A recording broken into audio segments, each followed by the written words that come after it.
policy. The Public Accounts Committee is not deciding whether it was a good idea to build 4 hospitals. What we care about at Public Accounts is, given the budget that was given, was the money sufficient? Was it spent effectively? Was it spent efficiently? And was there proper accountability? And if there were problems, and there usually is because nothing is perfect, what were the changes that need to be made to bring it back into line?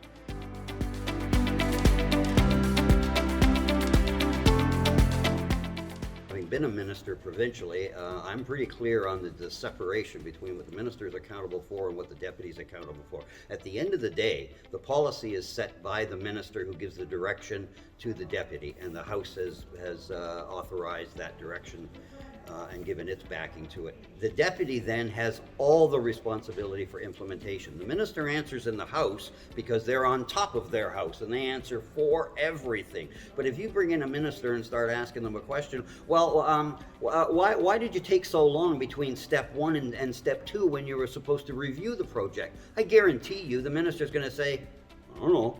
It's not my job. I have no idea, but I'll be glad to have my deputy come in and give you the answers. So you bring the deputy in. At that moment, that is what they are accountable for. They're accountable for the money. They're accountable for the direction they gave. They're accountable for everything.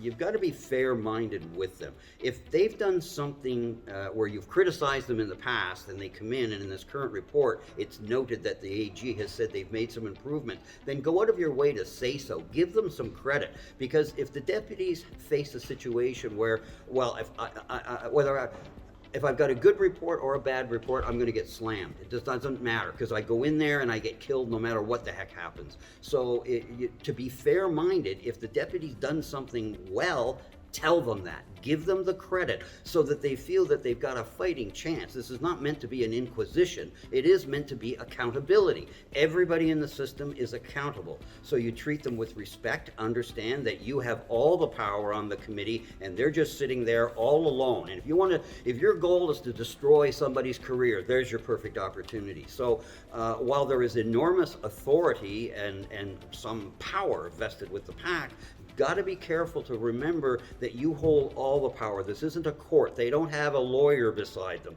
So you've got to be fair-minded with them. And if that's the case, you're going to get a lot better engagement, because they know if they give you an answer that is concise and truthful and it answers the question, that you're going to accept that and say, okay, that sounds good, and move on. Whereas if you're just going to attack every single thing they say as if it was question period, then the deputies are not coming in wanting to make things better. They just want to get through it.